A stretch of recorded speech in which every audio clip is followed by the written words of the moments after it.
My name is Paul Wallace. My name is Sam, and I love cars.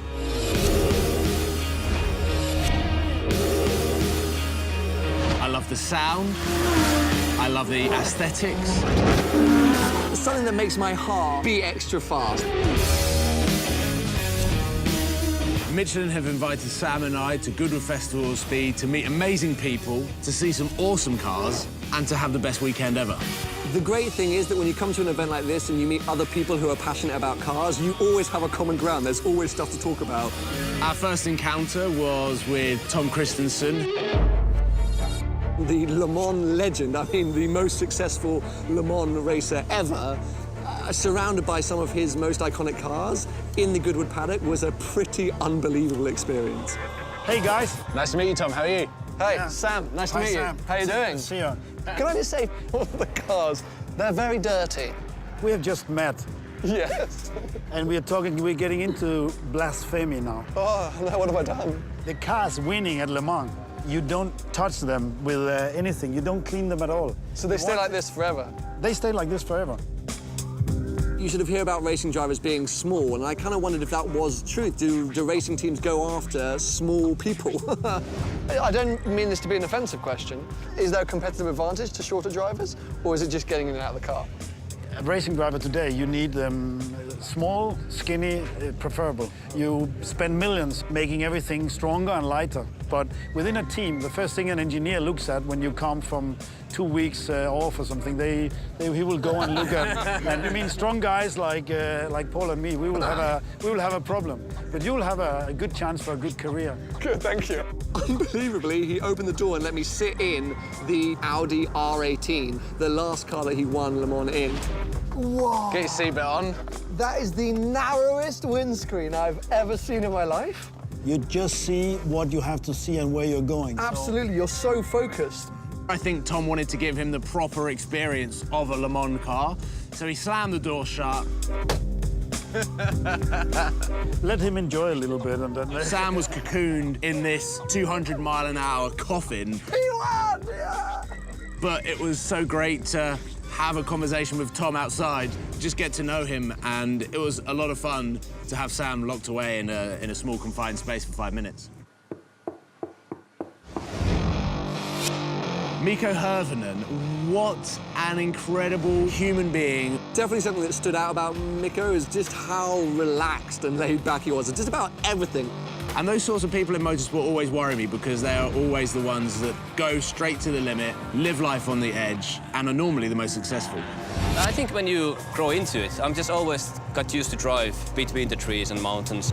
Difference between Dakar and a normal rally? It's proper off-road, so a lot of the times when it's, for me, when it's real Dakar, you go in the middle of nowhere. There's no roads, there's nothing.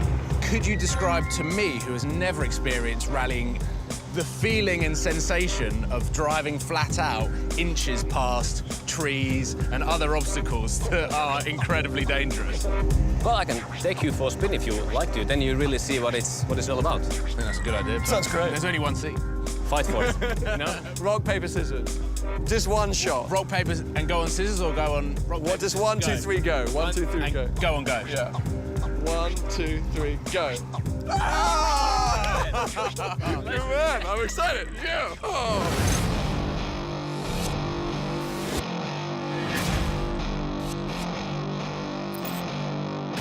I won, and I was like, okay, cool, great, I've won. And then it dawned on me that I was about to have my first ever experience in a rally car with Mikko Hirvonen around a course that he hadn't driven for 5 years. And as much as I trust Mikko, Okay. I was pretty nervous for Sam having to co-drive with him.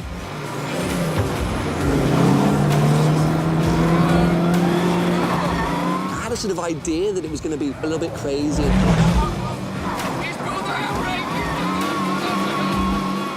But it was so much more than that. I'd underestimated just how raw the experience was.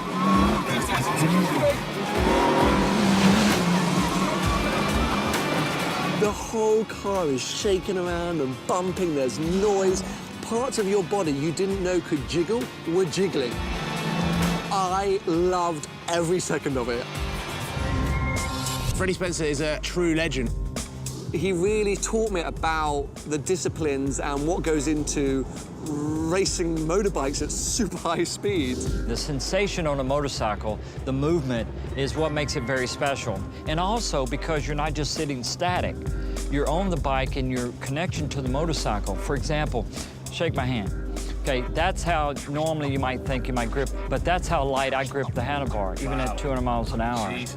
Yeah, it's so light. to be super relaxed. Absolutely. I really wanted to learn and get an insight into his career, which spanned longer than I've been alive. It was fascinating to see a completely different perspective. It's always a little bit different. Everyone has a different story.